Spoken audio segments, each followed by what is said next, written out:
If you feel like your body has betrayed you, like pleasure is something reserved for other people, something you have to earn, or something you're always getting wrong, this little corner of podcast land is for you.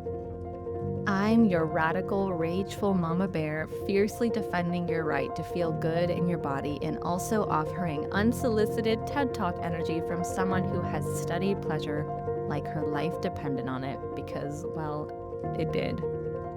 Here's the truth. Pleasure isn't a side dish, it's not fluff, it's not luxury, it's your body's way of saying, I'm alive, I belong, and I have power. Welcome to the Nature of Pleasure. I'm Nicole Siegel, certified sexological body worker and creator of the Body Compass Method, and this is where we unravel the quiet codes of your body, the hidden intelligence beneath desire, and the organic rhythm of your erotic nature. Okay, today I want to talk about something I hear all the time in sessions, in DMs, in texts that start with, okay, this might sound cliche, but it's this idea that I just want someone in their masculine energy, or I'm craving a man who can lead, or I need more polarity, someone strong and decisive and dominant. You know what I'm talking about. And listen, I get it.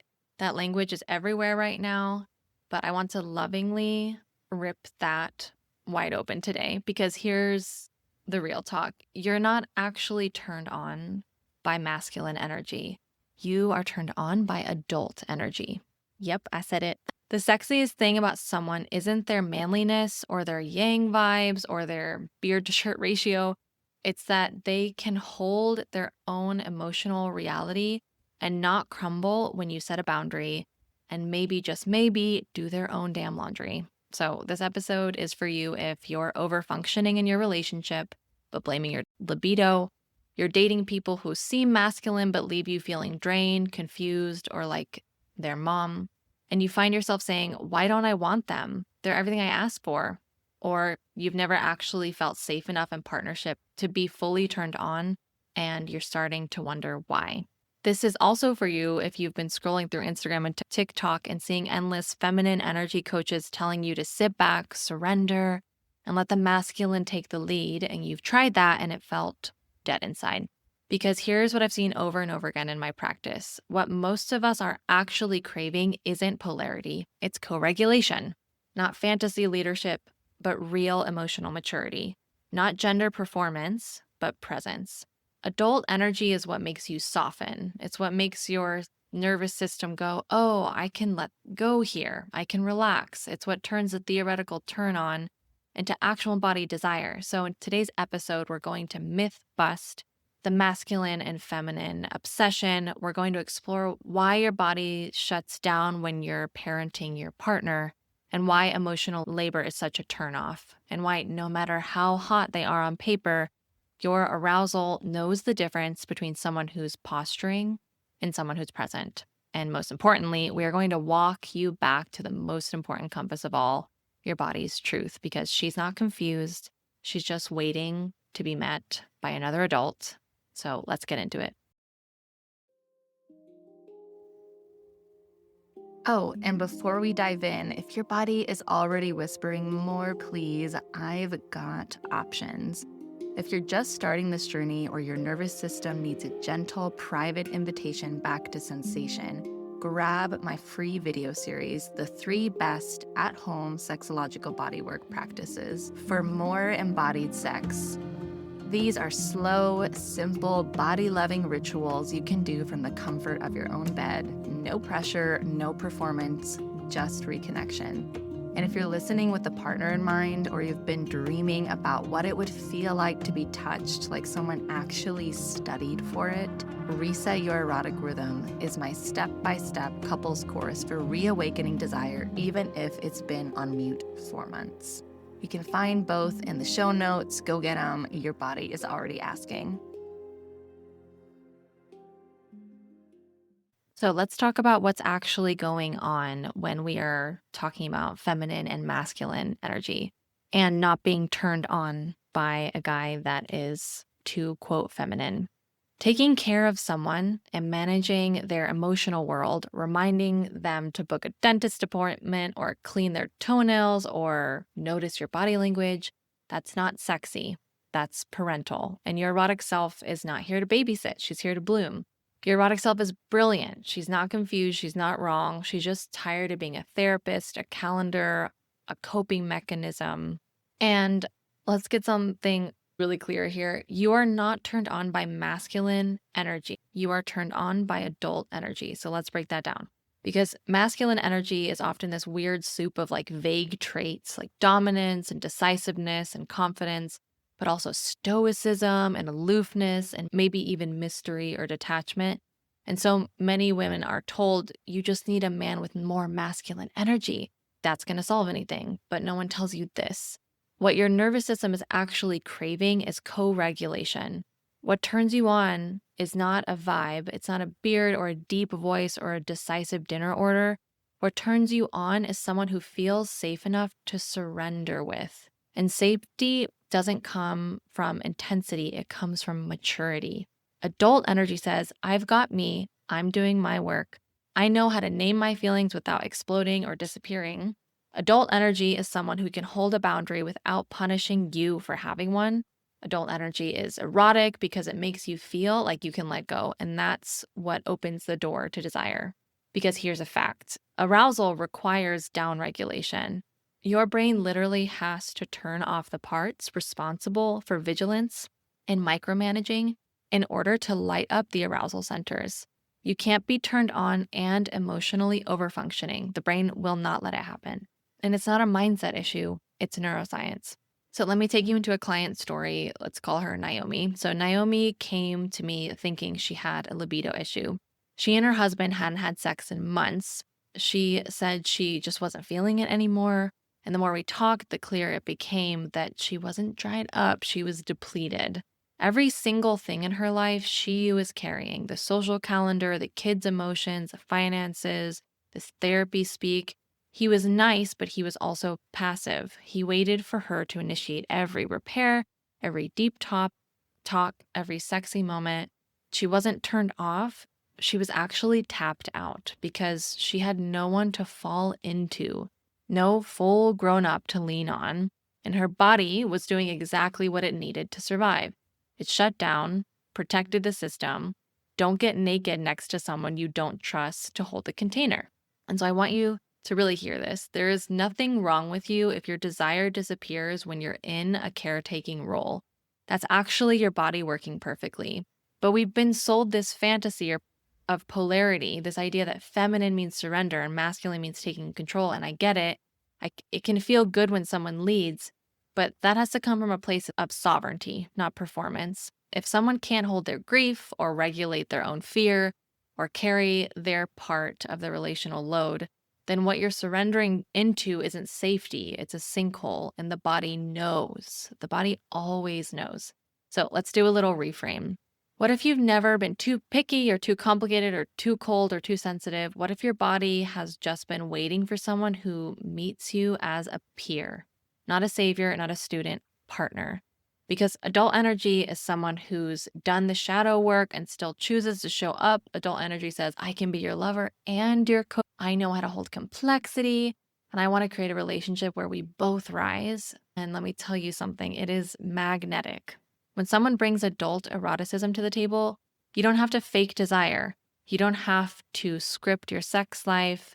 Desire just happens because your body finally feels like it has permission to feel again. And let me be super clear about something that often gets lost in this conversation. Adult energy is not gendered. It isn't about men need to man up or women want men to be dominant again. It's way deeper and way more liberating, actually, than that. Adult energy is available to anyone who's willing to mature emotionally, to take responsibility for their impact and meet another person in mutuality. I've had clients who identify as women, non-binary men, all of whom are carrying the emotional weight of their partnerships, who come into session whispering some version of, I just wish they'd do their work, or I want to feel held for once, or I want to be the one who gets to fall apart sometimes. You want to know what real erotic polarity looks like? It's not gender performance, it's energetic reciprocity. It's in knowing that when your needs, your grief, your bigness comes forward, there's someone across from you who doesn't shut down or disappear. It's someone who can hold the weight of being with you, not fixing, not fleeing, but being with. And guess what? I've also worked with men who are completely turned off in their partnerships because they're the only ones showing up with emotional maturity. They're constantly translating their partner's behavior, guessing their needs, absorbing unspoken resentment, and then being told they're not man enough. That kind of pressure shuts men down too.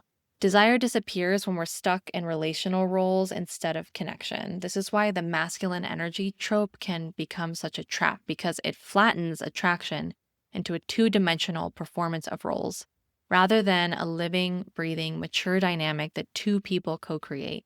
Adult energy says, I know myself, I honor myself, and I can meet you as an equal, not as a fantasy or a fixer. So if you've ever thought, maybe I'm just not into men anymore, or maybe I need someone more feminine, or maybe something is wrong with me because I don't feel turned on the way I used to, I'm going to invite you to just pause and allow for the possibility that maybe it's not about gender, it's not about feminine, masculine energy.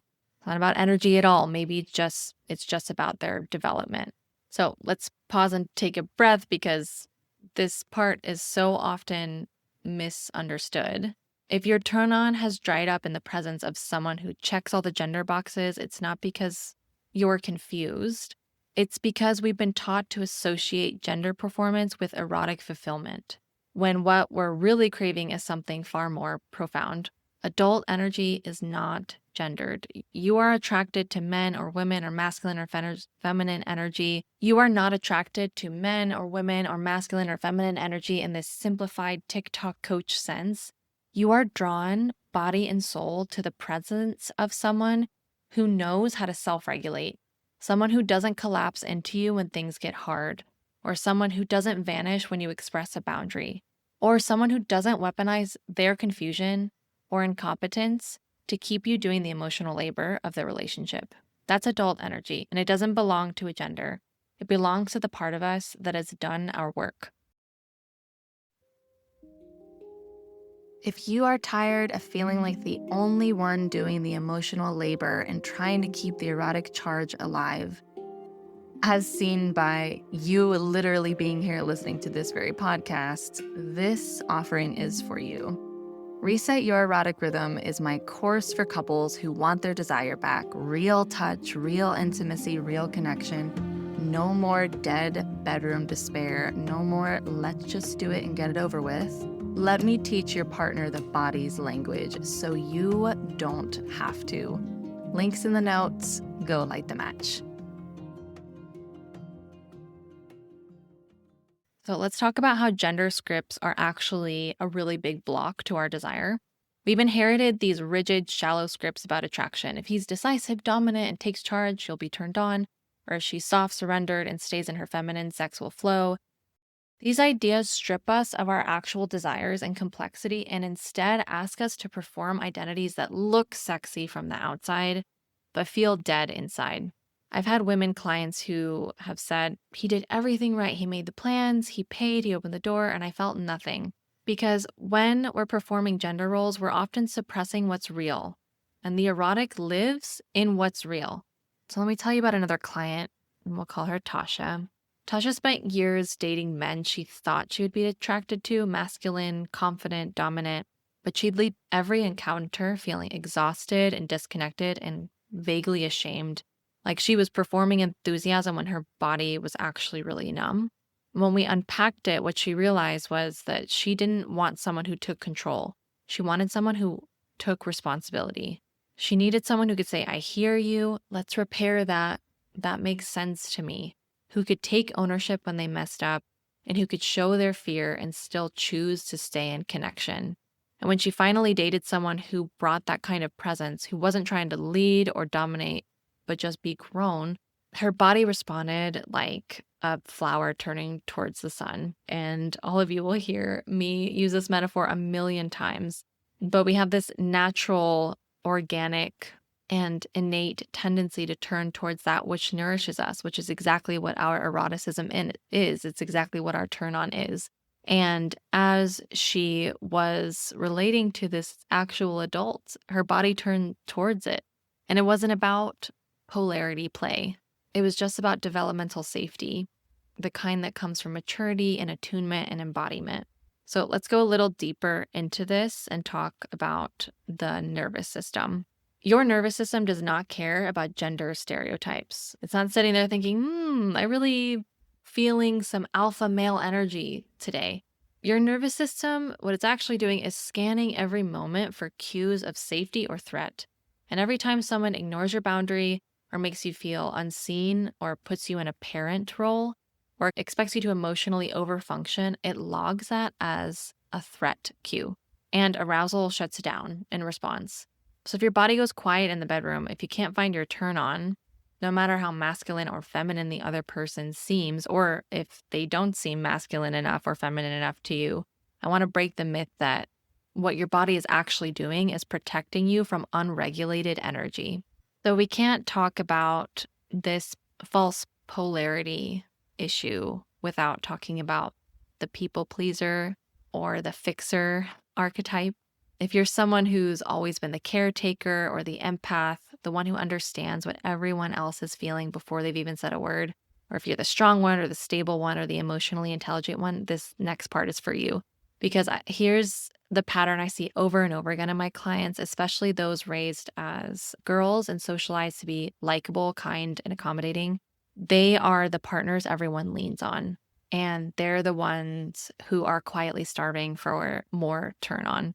And they love really deeply and they give generously and they're healing savvy and they're good in a crisis and will hold space for you with an open heart and calm voice while inside they're screaming for someone to finally see them. This is the myth of the high capacity woman. We're taught that being deeply resourced, emotionally literate, and self-aware means we should be able to handle more, that we can carry their trauma plus our own, that we can be the partner and the therapist and the regulator and the initiator. And when we finally collapse under all that invisible labor, we blame ourselves for having a low libido instead of naming what's actually true, is that we're turned off because we're overfunctioning, that we're depleted, not disinterested, that we're exhausted and not broken, because the hard truth is that you've spent your life playing the fixer. And if your sense of worth has been built around being needed instead of being met, your erotic body may have never learned what it feels like to be received. I had a client like this once who was like a total powerhouse. She was a therapist, a parent, an organizer. And in her relationship, she always dated deep feelers like artists, healers, sensitive people. She described as like beautifully wounded. And without even realizing it, she became their emotional mother. She validated their pain and coached them through their shame, translated their non-communication into gentle nudges towards growth. But in the bedroom, she was completely tense and totally checked out because her nervous system was screaming, there's no room here for me to unravel. And there was no one holding her. Because when you're always giving, always translating, always adjusting, your body doesn't have the capacity to enter the slow, luxurious, layered territory of desire, because arousal can't live in hypervigilance. And I know when we hear this, we might think like, what's wrong with helping? What's wrong with loving people through their pain? And there's nothing wrong with that. But when erotic energy becomes fused with the need to be needed, when arousal is tied to performing emotional labor, and when your role in the relationship is to be the soothing presence who always makes things okay, there's no space left for separateness, for tension, for the unknown, for being messy and selfish and wild. The moment your partner collapses into their own chaos, you go into therapist mode, the erotic channel completely shuts off because it's not a dance anymore. You're not two independent nervous systems dancing together. It's more like a rescue mission, and your body can tell the difference. And this whole dynamic is what I call the compounding cost of emotional labor. And it lives in your muscles and your jaw and your size. It's the emotional labor debt. And it's one of the top reasons why your erotic system might be shutting down, not out of dysfunction and not because there's not enough masculine energy in the room, but it's just your body saying no to the dynamic that's happening. Emotional labor isn't just comforting someone when they're sad. It's the hundreds of micro calculations your body makes each day to keep things running, relationally, emotionally, logistically. It's like noticing your partner is in a mood and softening your tone preemptively, or remembering your mom's birthday but forgetting your own pleasure practice. It's asking what's wrong for the fifth time this week because you can feel the tension in the air, and being the one to suggest couples therapy again, or holding back your truth because you don't want to make it worse. Things add up, not just emotionally, but somatically, because your nervous system doesn't separate relationship effort from stress. It feels the accumulation and senses the imbalance and eventually says, I'm not safe enough to relax here. And that's what we're often talking about when we have the urge to lean on these masculine and feminine tropes, that desire can't bloom in deficit. Desire is an overflow state. It emerges when your body feels resourced and relaxed and received. But if you're in emotional debt and you've been paying and paying with no return, your body goes into scarcity mode. It tightens, it guards, and it says, we don't have the energy for turn on. We're in survival. If you keep giving and giving and giving attention, empathy, self regulation, and every time your partner doesn't notice and doesn't reciprocate it, doesn't take initiative, another IOU gets stamped into your system. Not a conscious one, not one you're even necessarily tracking, but your body remembers. Your body stores every imbalance and every moment you felt invisible, every time you carried more than your share. And the erotic is not interested in being generous when there's a pile of unpaid intimacy bills. And what it feels like in the body when you're carrying this emotional labor debt, things like a tightening in your chest when they reach for you, or a quiet dread at the idea of intimacy, maybe an extreme heaviness in your body, or a sense of guilt for not wanting to have sex, like a curling inward, a fantasy of being alone and kind of pushing people away and finding more space. And none of that means you don't love them. It just means your body doesn't trust the current dynamic. And your erotic body will never give you consistent turn on in a space that it doesn't trust. So what do we do with all this? We stop pretending emotional labor is invisible. We name the IOUs. We track the imbalance, not to shame anyone, but to restore an equilibrium and to notice where there is work still to be done in creating a completely interdependent partnership. We reclaim a vision of intimacy where you don't have to trade your turn on for peace, where you don't have to parent your partner to have connection, and where love doesn't cost you your pleasure. Because when emotional labor is mutual, when you're both tracking and tending, both initiating and owning desire returns, because the system finally has room to breathe. So if you're sitting there wondering, why do I feel so tired, so touched out, so unavailable for sex? Maybe it's not your libido that's low. Maybe it's not the masculine and feminine polarity issue. Maybe it's your emotional account that is overdrawn. So this leads me into this next little bit that I wanted to cover today, which is weaponized incompetence and the erotic dead zone of this like perpetual boy energy that we see.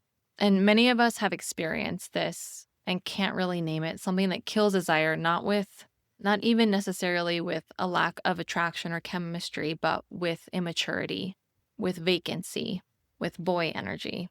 And this can look like, I didn't know you wanted help, or you're just better at it than I am, or just tell me what to do, or I was waiting for you to take the lead, or you didn't ask. This is weaponized incompetence. And it's not malicious. It's probably not even conscious, but that doesn't make it have any smaller of an effect on your eroticism. It has a huge effect because what's actually happening is that your partner is outsourcing emotional responsibility to you while you're expected to stay calm, sexy, and available. And your erotic body basically says, I'm not your mother, and it will not stay turned on when she's asked to carry the role of teacher or planner, emotional translator, sensual muse all at once. She will not offer her softness when she's being treated like a living alarm clock, and she won't drip with desire when she's fielding yet another, what's the plan for tonight? Or she, won't hand over her pleasure to someone who refuses to grow up, because the erotic body needs reciprocity. And that like perpetual boy energy, it doesn't give, it waits to be led. And this dynamic is especially tricky when the partner is genuinely well-intentioned. They're not yelling, they're not cheating, they're not stonewalling, they're just letting you do all the emotional work, likely because they don't know how to do it quite yet. And that kind of passivity creates an invisible drain. You start to resent them, but you feel guilty about it because they're such a good guy. And you start to fantasize about being alone and you're second guessing your standards. You start to go quiet in your pleasure and you start to kind of gaslight yourself into thinking that it's not a valid feeling to have for your libido to start crashing because on paper the relationship is good because he's a good guy, and you're not recognizing that you're carrying someone else's share of the emotional and erotic labor in your partnership and your body's just done with it. If you've ever wished someone would just hand you a pleasure map and say, start here, I have got you. My free video series, The 3 Best at-Home Sexological Bodywork Practices for More Embodied Sex, is like a sexy little user manual for your nervous system. They're gentle, juicy, and designed to be done in your bed on your time with no mirrors, no pressure, and no one watching, unless you want them to. Grab it in the show notes. Your body is already curious. So, what does erotic maturity look like instead? What it can look like is things like, I noticed some distance between us. Can we talk about it? Or, I've been thinking about ways to deepen our sex life. Here's something I'd love to try. Or, I looked into that couples retreat. Want to go? Or, you don't have to lead every time. I've got this. It's initiative, it's ownership, it's showing up before being asked. And it doesn't mean being perfect, it just means being present. And so, that there's a somatic toll on carrying that load for somebody else. And it leads to your turn on going flat. And this isn't an issue of polarity.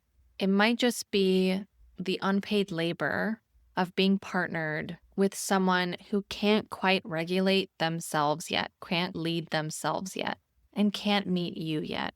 So if right now you're sitting in a place of realization where you are coming to the truth that you've never been fully met or fully safely seen or been erotically received without effort or performance, I just want you to know that your desire hasn't actually gone anywhere.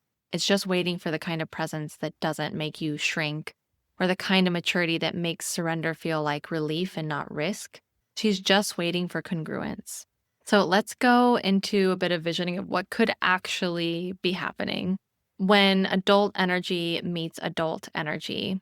When two people show up as grown and regulated and self-responsible humans, when no one is outsourcing their emotional work, when no one is waiting to be told what to do, and when no one is performing or pretending or placating, that's when something truly erotic opens.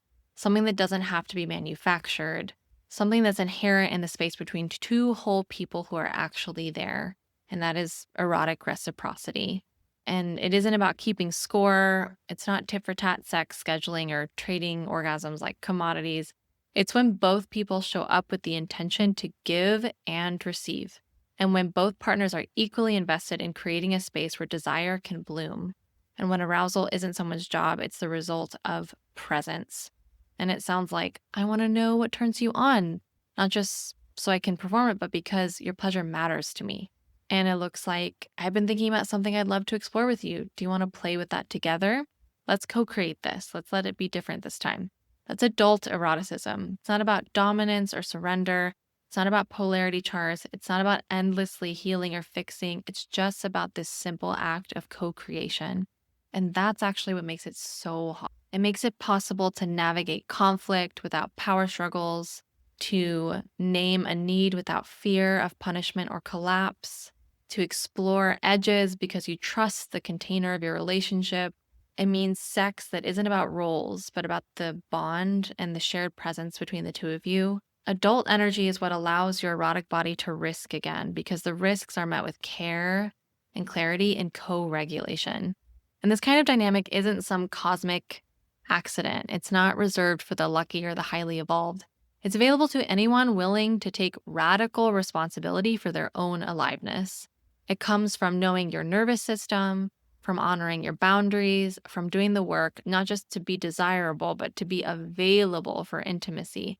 And once you've experienced that kind of erotic safety, that kind of mutuality, you'll never settle for anything less. You won't settle for a performance of masculine or feminine energy or pseudo spiritual bypassing again because you've felt the difference and you know what your erotic self is capable of when she's no longer holding the whole relationship alone. So, after all this, here's the most radical and most ancient truth I want to leave you with. Your body has never been confused. She's never been longing for simplified gender based dynamic. She's been to exactly what nourishes you. And it's not about being dominant or submissive or a set of rules.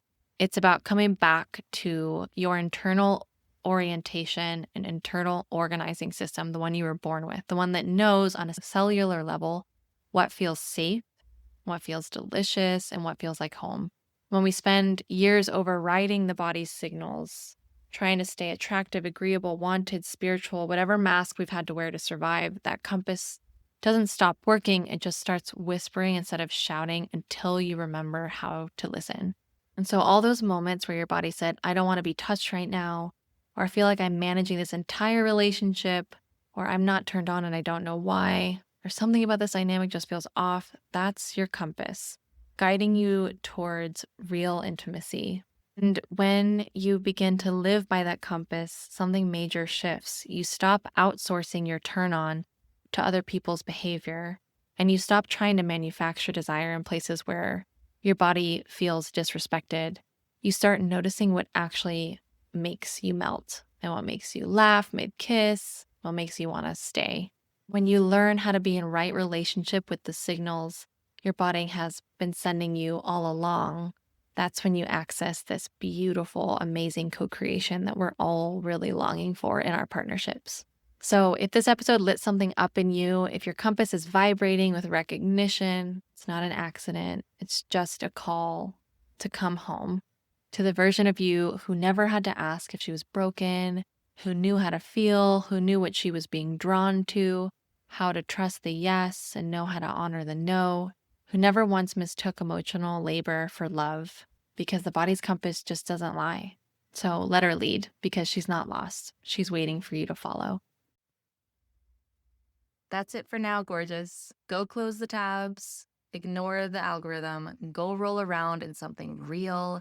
The show notes are dripping with resources. Take what you need, and if you forget, your body will remind you.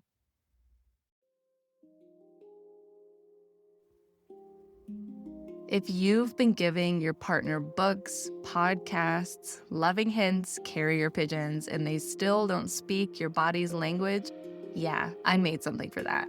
Reset Your Erotic Rhythm is my couples course for bringing intimacy back into rhythm without cringe scripts, weird sex games, or resentment under the surface. It's loving, it's structured, and it works even if your sex life has been on mute since 2020. Check it out in the show notes. Let me do the teaching so you can get back to the touching.